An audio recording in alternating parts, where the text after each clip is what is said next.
In our last lecture, we were talking about some of the network security issues and some of the cryptographic concept. In particular, we talked about the symmetric key encryption decryption techniques.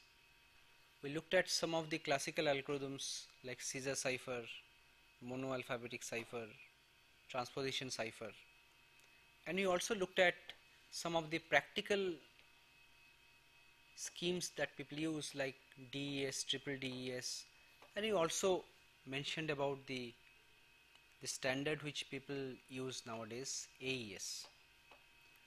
So continuing with our discussion, today we shall be first looking at public key cryptography.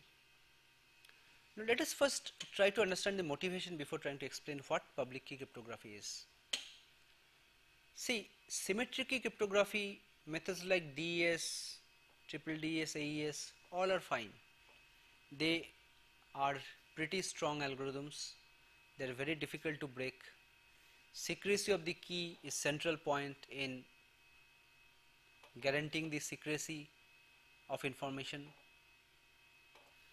But you try to think about one thing, try to answer one question, that how does this technology help me in the present day internet scenario? I am not communicating with somebody who is just beside me or in my same office.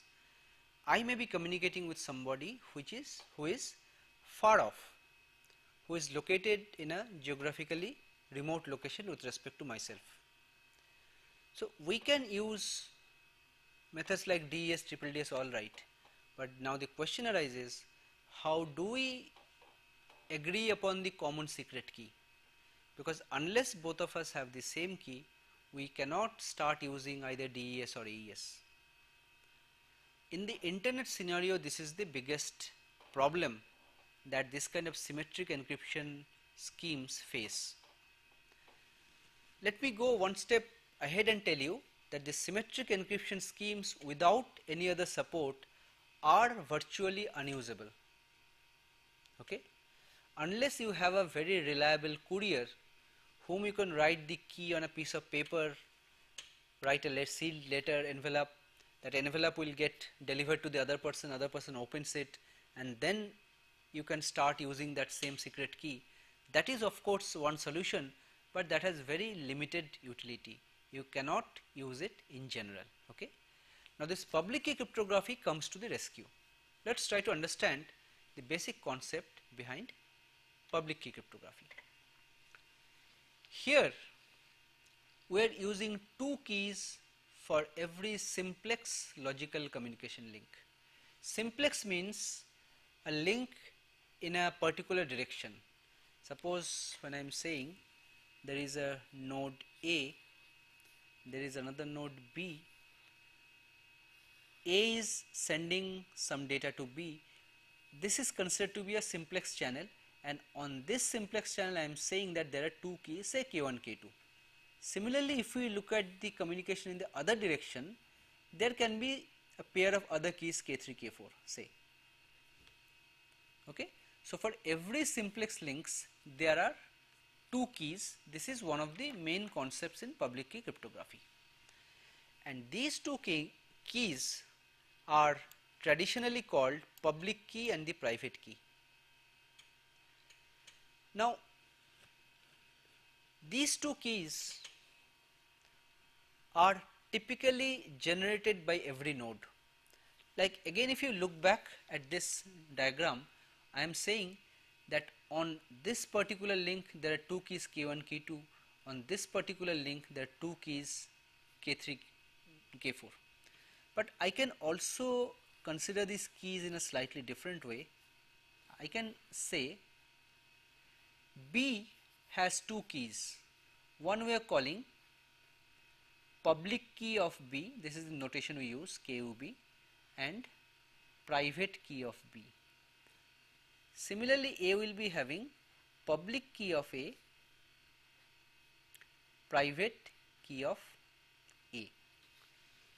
So now we can suitably define the simplex communication links by suitably telling that which pair of keys will be used for which communication link. Now as such, when this pair of keys are generated, this pair of keys are generated with respect to a particular node. For A there is a pair of keys, for B there is a pair of keys, right? So when a communication takes place, say suppose I am A and you are B, when I want to send something to you, I will be using one of my two keys and you will be using one of some key. So some information available to both of us we can use for the communication. We shall see this in more detail later. Now we shall see that this public key cryptography can be used in a number of different ways. In particular, confidentiality, key distribution, authentication, these are the three important areas where we can use this technology. Confidentiality means secret communication, which symmetric key systems can also do. Key distribution is a new thing which is coming up, which I had said that key distribution is a problem in internet scenario. Now here I am claiming public key cryptography can help solve this problem. And authentication is another problem which also can be solved. Let's see how. Before going further, let's see what are the basic ingredients or the components of this particular scheme. As usual, the message to be encrypted is referred to as plain text denoted by P. As I said, with every node we associate a pair of keys, public key, private key. Now as the name implies, see, we are calling public and private. Why do we call them? Suppose I have a pair of keys, public key and private key. Private key, I am supposed to keep it in my pocket. I will not show it to anybody. But public key is something which I am supposed to tell everybody that this is my public key. This is true for everybody. Okay? Public key is supposed to be a key which is broadcast to all the parties with whom you are expected to communicate, but private key is something which you keep secret with you only and to nobody else. Private key resides in only one place, public key can reside in multiple places, right? Okay. Of course you have the ciphertext after encryption, and well, here there can be some variations. For encryption algorithm you use the plain text, you can use the public key. For decryption you can use the ciphertext using the private key. Now here I want to make a point. These pairs of keys which are generated, I am telling you, like what I am saying, for any particular node A, I am saying that there are a pair of keys which are generated, public key of A and private key of A. Now these pair of keys, they share a very unique relationship between themselves. The relationship is like this. Suppose if I encrypt using KUA, a plain text, I call it the ciphertext, then I can decrypt it back by using the decryption algorithm by using the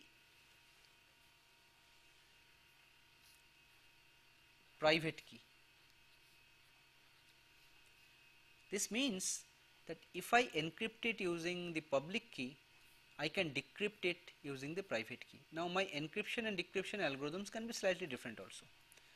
Now the other point to note is that the public key and the private key are interchangeable in terms of the function, which means that I can encrypt also using the private key and I can decrypt it back using the public key. So these two things you should keep in mind. Based on this property, this basic public key cryptography scheme can be used or utilized in a number of different very interesting ways. Let's see. The first illustration we show here is that of conventional encryption or secret communication. Here you try to understand. A is the sender, B is the receiver. A wants to send to B. The way things progress, you see, encryption algorithm encrypts the plain text using the public key of B, public key of the receiver. Okay. So ciphertext flows through the network. At the other side, decryption is carried out using the private key of B. Just now we had said that if you encrypt using the public key, you can decrypt back using the private key. Now in this scheme, suppose you want to send some message to me, then you will be encrypting using my public key, which I have told everybody. So in fact everybody can send message to me if they want, okay, but only I can decrypt the message because only I have the private key and nobody else. So the idea is very simple. Anyone can send the message to me, but other than myself no one can decrypt. This kind of a thing was not possible for symmetric key cryptography because both the parties were having the same key, right? So now you see, now you have one method which will enable you to send some data to a remote location very secretly, like some website. Suppose you have a website and you want to send some very secret information to the website. The website can give you that, well, this is my public key. You encrypt that secret information using my public key and send it to me. Well, of course, I must first be sure that whether the website, that means whoever is talking to me, that indeed is the website, so some authentication issue is there. But after it is done, I can simply encrypt my secret information. That can be my credit card number also. I can encrypt it using the other party's public key and I can send it. Now even if an intruder intercepts that packet in between, that packet cannot be decrypted because that packet can be decrypted only by that website, because that website only has the private key, the corresponding private key. Okay. So this is the basic idea, that over the internet you can even carry out very secure transmission or transaction using this basic concept of public key cryptography. So in this model, as I said, pictorially this can be represented like this. This is the person to whom you are trying to send. So the private key is lying only here, but the public key is in many different places. Now the only problem is that since the public key is available with everybody, so everybody can send me messages, but well, that I am allowing, that I will have to live with it. So I may not like everyone sending me messages, but this scheme allows one to do so, because public key, if it is truly public, then anyone who has access to the public key can send a legitimate message to me. Right? Now, with slight modification, we can also use this method for authentication. Like authentication is the other part, you see. Sending something securely is one thing, but other part is that I must be sure that the person with whom I am talking is indeed the person who I believe that fellow is. Okay? So authentication is also a very big problem. Whenever I talk to somebody on the other side, I am communicating, I cannot see that person, but I am believing that person is X. So how to verify that person is X, right? So this public key cryptography can again come to the rescue. See, this is done like this. Here we are thinking of a scenario where there are two parties, again A and B. and A wants to authenticate itself to B. Suppose I am A, you are B. I want to tell you that, well, please trust me, I am A. This is what we are trying to do. Okay. Now the mechanism here is like this. A generates any arbitrary plain text which is a plain English plain text. That can be as simple as hello, good morning. That is some legitimate English text. Anything. The sender or A will be encrypting this plain text with its own private key. You see, now the usage of the key has been reversed. For secure transmission, let us go back. We were using the public key of B for transmission, encryption. But here we are using the private key of A for encryption, and you are sending. On the other side, B is using the public key of A for decryption. Since both are A's keys, so B will be able to successfully decrypt. So now you try to understand what is happening here. Now, if I had sent a message hello, good morning to you, you would be able to decode it finally and get back a legitimate English message. Now, if you find that what you get back after decryption is a legitimate message, then you will know that the message is actually coming from me. Because you think, otherwise it is not possible someone else sending you a message and you are decrypting using my public key, getting back a legitimate English message. The probability is very small. Okay. So here we are not talking about message secrecy. This hello, good morning, anyone who is having my public key can get my packet, decode it and get that hello, good morning. But hello, good morning is nothing secret. This is just a mechanism for myself to authenticate to the other end, so that the other end can be sure that it is actually coming from me. See, if the other end is able to decode or decrypt it successfully into a legitimate message, then the only situation which can lead to such a thing is the message was encrypted by my private key, and since my private key is only in my pocket, no one else is no one else will be able to do such a thing. Okay, so it must have been done by me and me only. So this is how authentication can be carried out using public key system. Now here diagrammatically again the usage is different. We are sending by using the private key of the sender, and decrypting is carried out using the public key of the receiver. Now as you can see, by changing the way we are using the keys, we have suddenly some very interesting new application which has come up. We can send something securely over the internet. We can verify the identity of a person also over the internet. The internet is an anonymous communication medium. We cannot see the other end, right? But this public key cryptography helps us immensely in using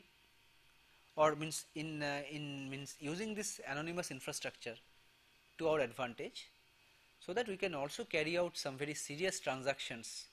Today we talk about so many transactions, e-commerce, monetary transactions, so many kind of information flows in the net which are very confidential in nature.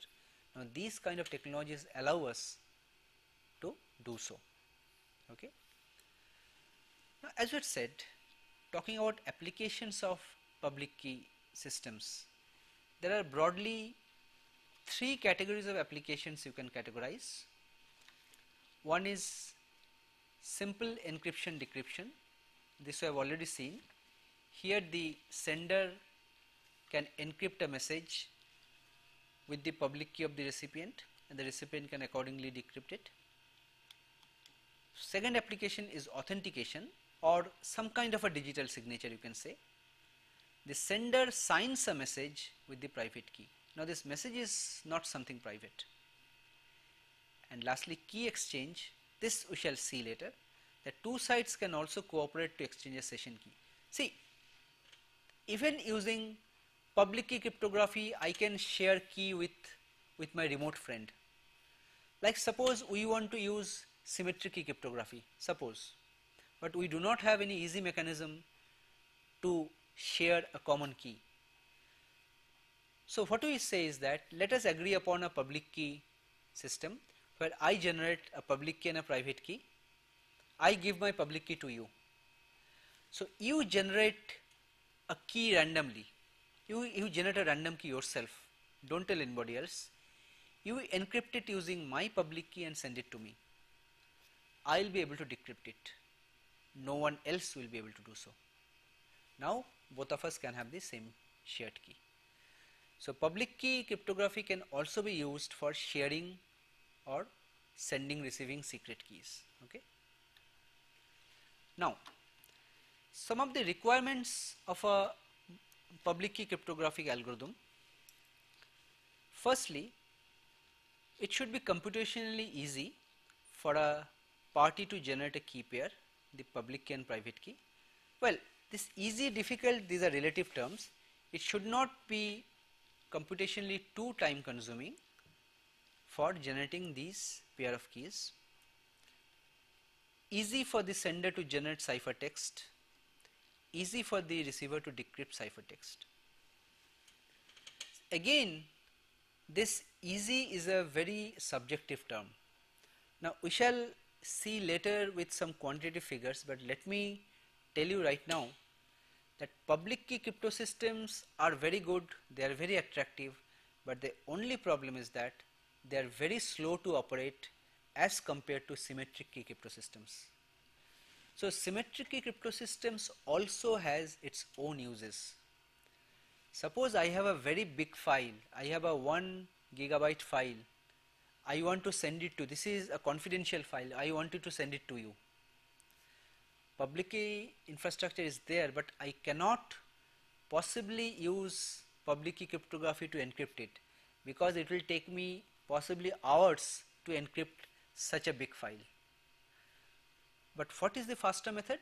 Faster method is I can use public key cryptography to share a secret key between us and use that secret key for symmetric key encryption decryption, which will be much faster, right? Okay. So some other requirements are as follows. It should be computationally infeasible to determine one key knowing the other. See, public key is known to everybody, but knowing the public key, it should not be very easy. It should not be computationally feasible for anybody to derive the private key. Similarly, knowing the public key and the ciphertext, no one should be able to decode an encrypted message. That should also be computationally very hard. And the last point I have already said, that the two keys are interchangeable in terms of their encryption and decryption capabilities. So you can use any one of them for encryption, the other one has to be used for decryption. Now this RSA is perhaps the most widely used, or I can even say the only algorithm used for public key crypto system nowadays, because of its flexibility, because of its power, and to date no weakness of the RSA algorithm has been found. This is not a very new algorithm. This algorithm was proposed as early as in 1977. The name RSA comes from the first letters of its developers, Rivest, Shamir and Adelman. RSA is also a block cipher, but the size of the block is not fixed. The size of the block is up to the user. It is up to you whether you use an 8-bit block, 100-bit block, 200-bit block or 1000. That's entirely up to you. How many bit blocks you are using, that is entirely a design decision from the point of view of the user. And as I said, as the public key algorithm, this is the most widely implemented. First, let us look at how the public key and private key pairs are generated. See, this algorithm which will be generating the pair of the keys, it is important to know and understand this algorithm, because this will help you in also understanding the way encryption and decryption works much better. The way key generation proceeds is like this. Select two numbers P and Q, both are prime numbers. Calculate their product P into Q. Call it N. Then you calculate a number P minus 1 into Q minus 1, that we denote as phi n. Phi n has a significance. This is called the Euler totient. This actually indicates the number of positive numbers less than n and relatively prime to n. This you can easily verify just from this product. This definition follows. So after you have computed the product of P minus 1 Q minus 1, you select an integer e which is relatively prime to phi n, which means GCD of phi n and e will be 1, where e must be less than phi n. E is a positive number, of course, greater than 1.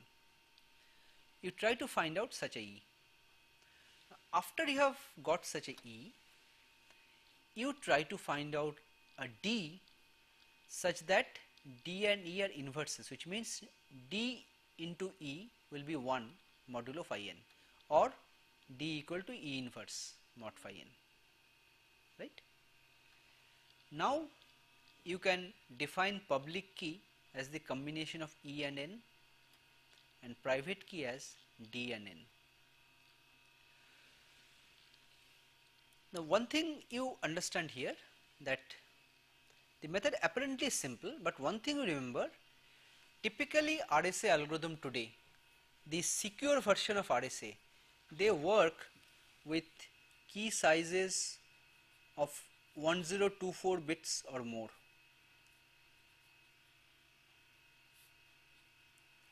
Keys or even more, right. So the keys are so big, which means this numbers P and Q, the random numbers you are generating, they are very large random numbers. Their product will be even larger. So here all the processing you are carried out, you are working on a very large number. In terms of decimal, it will be something in the tune of 300 to 350 digits. So big numbers, okay. Now let us look at the process of encryption and decryption. Here encryption decryption conceptually is very simple. Now n is something which you already know. I am trying to just explain. So n is part of the key. As I said, in one key you take e and n, the other key you take d and n. Now out of these two, anyone you can call as the public key, the other you can call as the private key. So actually n is known, the other part is secret for the private key. Now this n is a number. This is a block cipher, I told you, okay. So whenever you have some data to be encrypted, you divide it up into blocks. Now each of the block you treat it as a number. This will be a stream of zeros and ones. You treat it as a number, call it m. The constraint is m must be less than n. So this defines what is the maximum block size you can have. The choice of n will constrain the maximum block size you can have, right. So the plain text is this m. Process of encryption is conceptually very simple. You raise m to the power e modulo n, just that. That is your C. See, as an equation it is very simple to see, simple to understand, but one thing you should understand, both C and E are very large numbers. You are trying to raise a very large number into the power of another very large number. So there has to be some efficient methods to calculate the power. We shall actually talk about one such methods later. But say computing m to the power e does not really mean that you are multiplying m to itself e minus 1 times. There are more efficient ways of doing it. Okay. So this is encryption. Decryption is very similar. You take C, raise C to the power D. So you see, for encryption what you do, given the plain text M, you are raising it to the power E. For decryption, you are taking the cipher text, you are raising it to the power D. So actually what you are getting is M to the power DE, mod n of course. Now DE has been chosen so that 1 is the inverse of other. So DE is 1. So what you get back is the original message M. This is the basic idea behind encryption and decryption. Now since the product of DE is 1, you can easily understand that whether you take to the power E first or to the power D first, it doesn't matter. So the public key and private key, the way you do encryption and decryption, they are interchangeable. Alright. So here is a small example to illustrate the encryption and decryption process. Let's take, we choose two prime numbers P and Q, 7 and 17. First step is to compute the product N, it comes to 119. Then the Euler-Tauschid P minus 1 into Q minus 1, that comes to 96. You select some E such that E is relatively prime to 96. By trial and error you can find out that 5 is one such value, that you can have a value of 5 which is relatively prime to 96. Next step is to find a value D such that D and E are inverses, or DE equal to 1 mod 96. So again through trial, there are again some heuristics to speed up this search. You can find out a value of D equal to 77. Now this you can verify, D into E is 385, which if you take mod n, the remainder is 1. Okay, so it satisfies this D equal to 1 property. So now your public key will be 5 and 119, n is 119, private key will be 77 and 119. Next let us look at encryption. Say, suppose the plain text is a number 19, say. So ciphertext will be 19 to the power E, E is 5, mod 119. So 19 to the power 5 is this number, mod 119, which comes to 66. During decryption, I am only showing the result 66 to the power 77 mod 119. You will in fact get back 19. But how do you calculate 66 to the power 77? The result will be a huge number. In fact, you maintain this huge number while RSA computation. Here you use something called multiple precision arithmetic libraries to store, to manipulate, to perform operations on very large numbers. They can be hundreds of digits long. Okay, so this is the central idea behind this RSA. This is the reason why I said that RSA algorithm is much slower as compared to DES, because in DES or AES there is no such very complicated, very high precision or very large numbers you need to handle in terms of computation. Okay, for DES, AES the key sizes were of the order of 256 maximum, but here we are talking of 1024 bit key. Key sizes are also much bigger, right? Fine. Now let's have a quick look into the security features of RSA. Why do we consider that this RSA is secure? Now RSA is secure because we have chosen very large numbers P and Q. As a result, the values of E and D which we will be getting finally, they will also be pretty large. And the security of RSA is primarily hinged on this property, which is still unsolved. The problem of factoring n into two large prime factors is computationally very difficult. You try to understand. I have the product of two numbers n. Now n is part of the public key, so it is known to the public. But what is n? N is the product of p and q. Both p and q can be of the order of 300 digit big numbers. So the product will be almost double the sizes. Now the point is that if you have such a big number n, how do you factorize that number into two prime factors? This problem is still considered to be computationally intractable. Okay.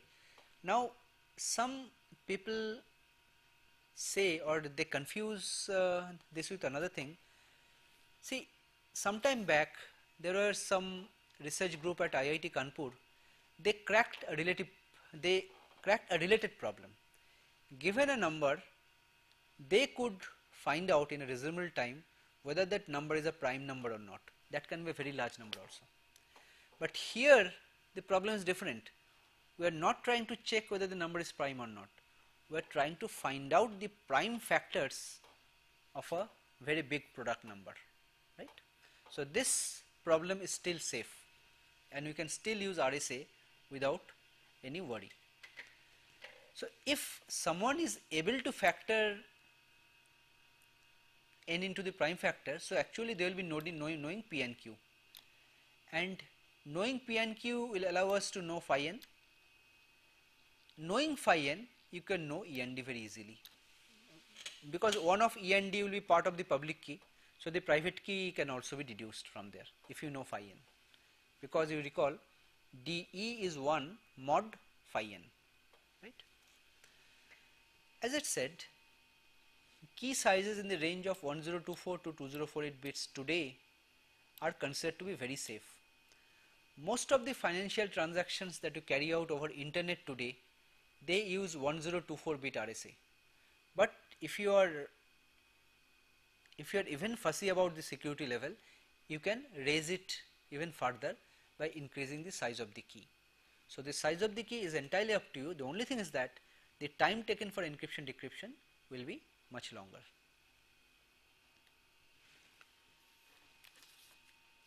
So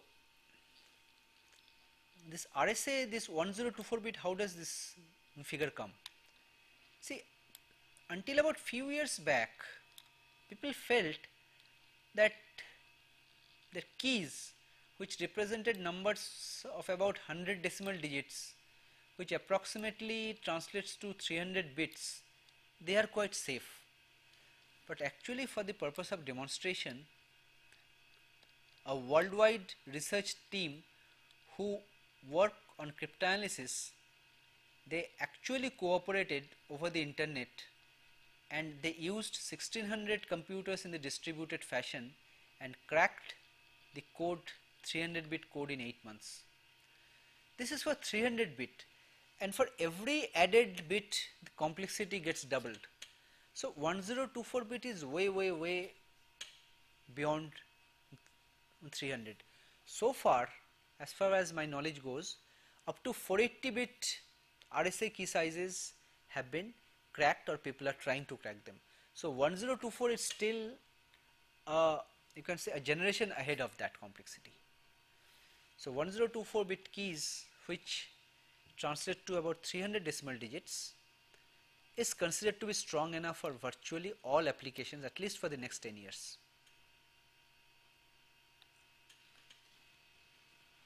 Now in this context, let us look at another related method. This is primarily used for sharing a secret key between two parties, but not using RSA. Using RSA also you can do, but this method uses some other very interesting technique. Let's see.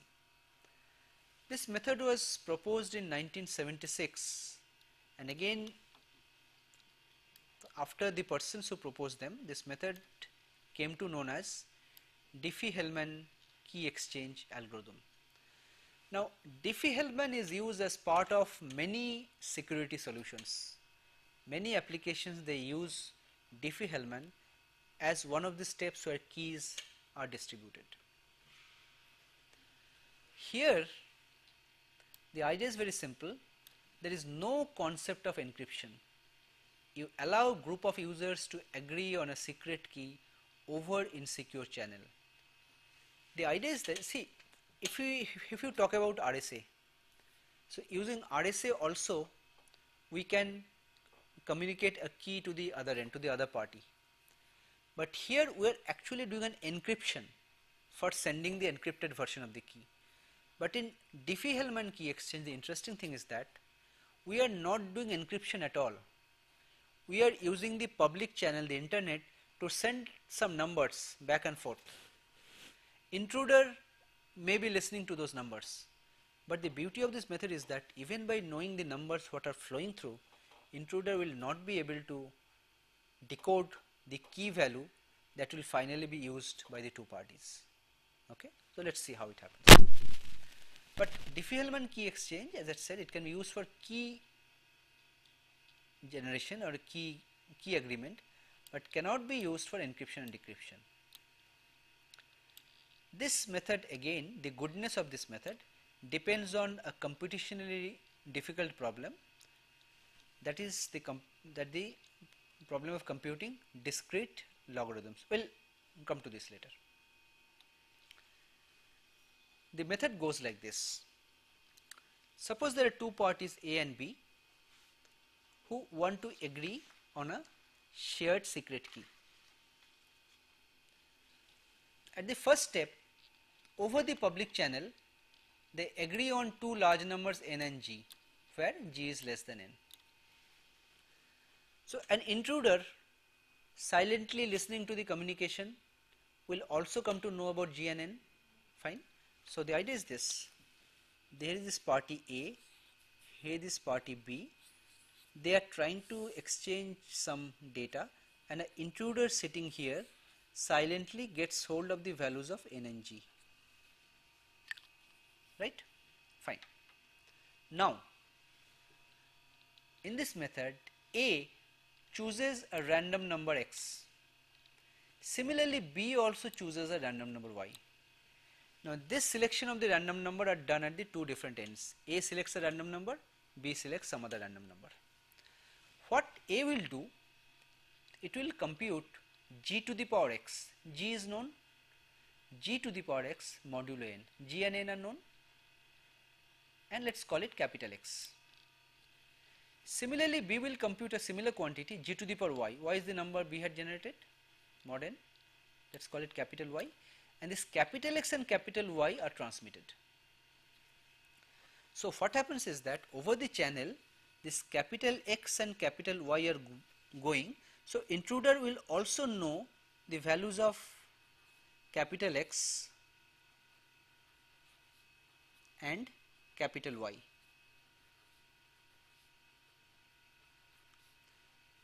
These are the things which are available with the intruder. Okay, N, G, capital X and capital Y. Next step, what will happen? A, whatever it receives from B, capital Y, it raises it again to the power of that X which it had generated earlier. B similarly raises whatever it has received from X to the power Y. So now what will happen after this step? Both A and B have computed the same number, g to the power xy, because y was g to the power y to the power x, x was g to the power x to the power y. So k1 and k2 are equal. So after this step, these numbers k1 and k2 can be used as the secret key. Now let us come back to this diagram again. So the secret key we are saying is g to the power xy mod n.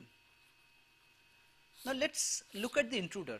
the intruder already has these values. For example, intruder has this value x, which is g to the power x mod n. Now n is a known quantity, n is known, g is a known quantity, and x is something which the intruder has already got. So how difficult it is to determine x from here? Because if the intruder can somehow determine x from here and determine y from here, then very easily g to the power xy can be calculated. Now this problem is known as the discrete logarithm problem, and this also is considered to be till today a computationally intractable problem, that it cannot be broken in a reasonable amount of time. Given g, given n, given the value of the whole expression, it is not computationally feasible to calculate the value of x. So the goodness of this method depends on the complexity of the DLP problem, discrete logarithm problem, right? Fine. So whatever we have mentioned is shown diagrammatically here. So A will be sending to B g to the power x mod n, B will be sending g to the power y, A will be computing this y to the power x, B will be computing x to the power y, and finally both will be in possession of the same secret key. Now some of the points here is that this method requires no prior communication between A and B. Like if you are using public key cryptography, there is a need for a prior communication where I am broadcasting the public key, then you are encrypting and sending the key back. So here there is no prior communication needed. And as I said, security depends on the discrete logarithm problem, just now I mentioned. This is the second point. And the choice of g and n is critical because it has been found that for some values of g and n, attacking is relatively easier. So it has been seen that if you choose a value of n such that n and n minus 1 by 2 both are primes, and of course n should be large, then it is really difficult for the intruder to break. But this method has one drawback. This is susceptible to the so-called intruder in the middle or the man in the middle attack, a so-called active intruder. Pictorially it is depicted like this. See, A and B are wanting to exchange the key, to agree upon a key.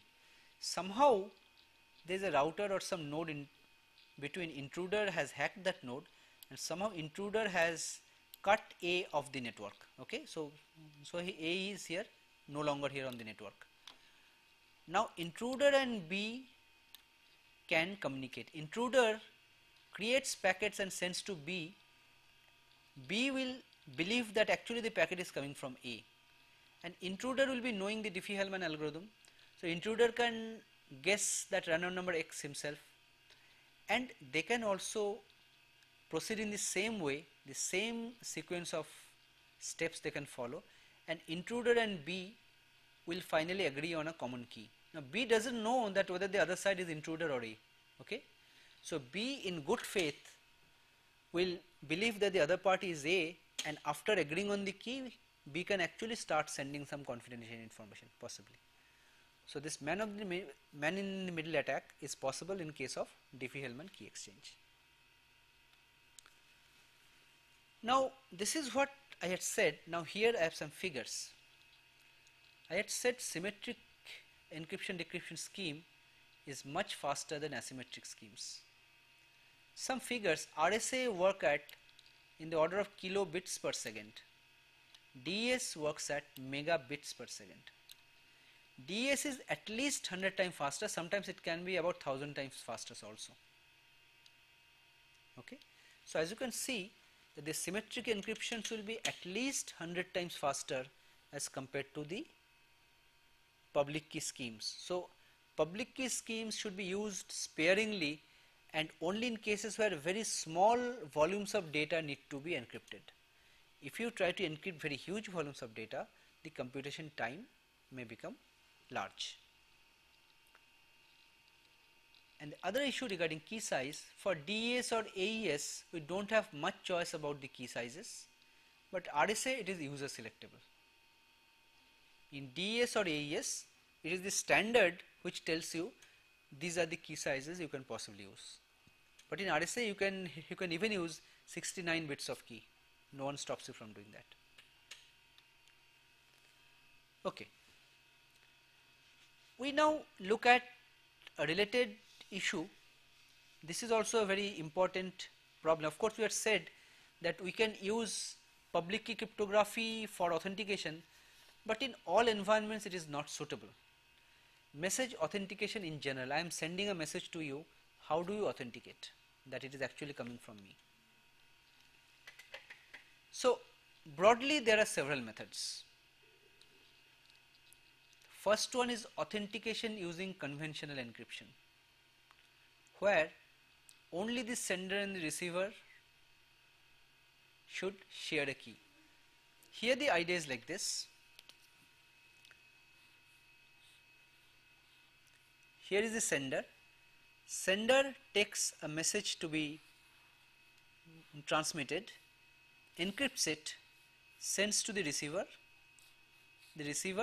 decrypts back the message. Now here you are using conventional or symmetric encryption schemes like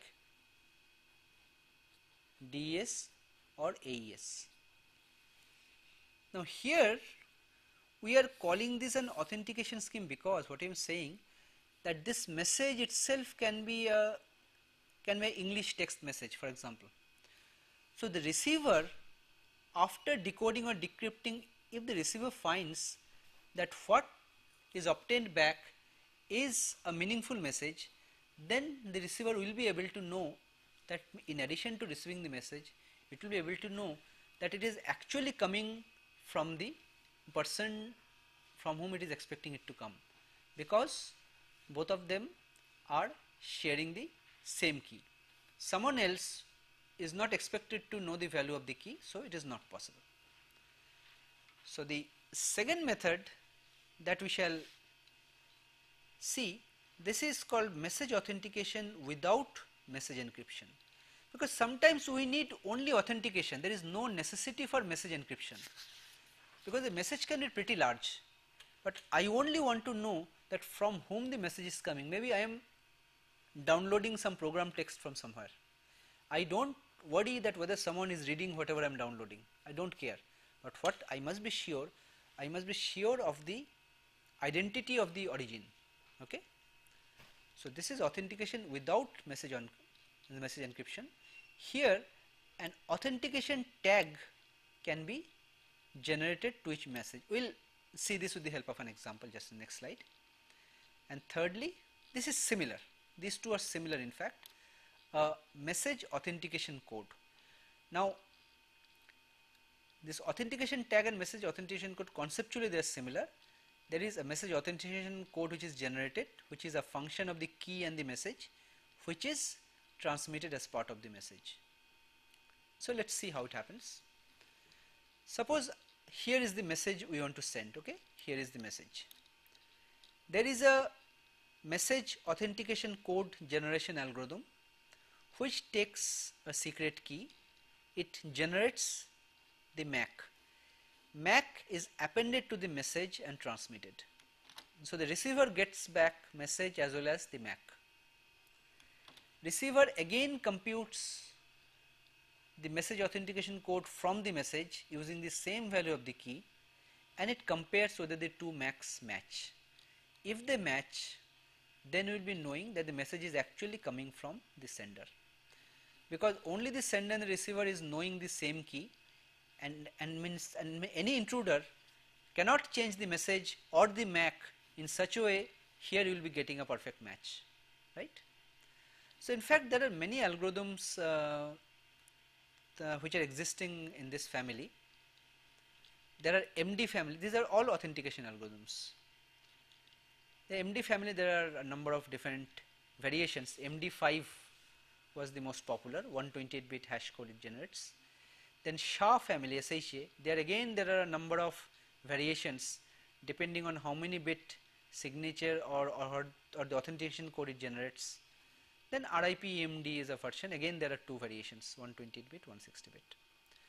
So we are not going into detail of this algorithm. If you are interested, there are so many excellent books on cryptography. There are also lots of material available on the net. You can always go and have a look at the details of these algorithms. So with this, we come to the end of this lecture. Let us now first look at the solutions to the previous classes problems.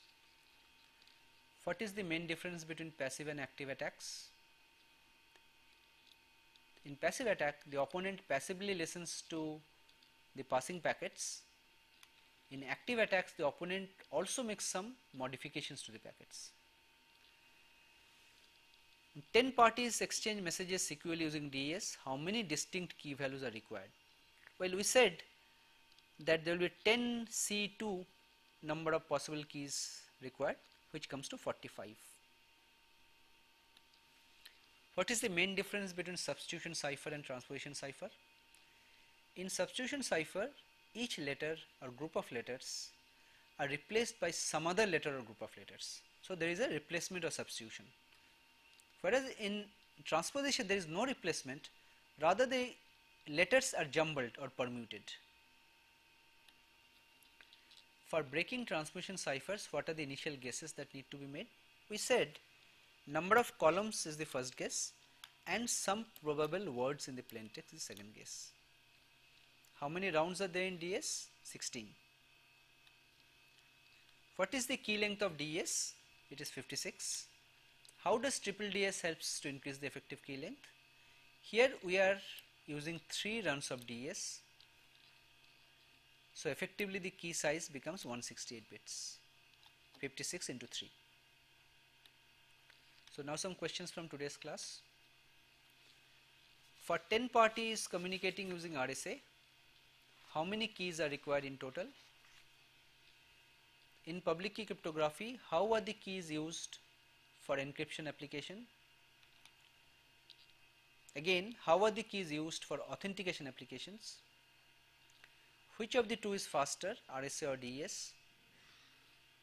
On what factor does the security of the RSA algorithm depend on? Give an efficient algorithm to compute x to the power y, where x and y are integers. Well, I am leaving the last question as an assignment for you. You can think over this problem. I am giving a hint. You treat y as a binary number. You look at the binary representation of y and try to come up with an efficient algorithm. So with this we come to the end of this lecture. Thank you.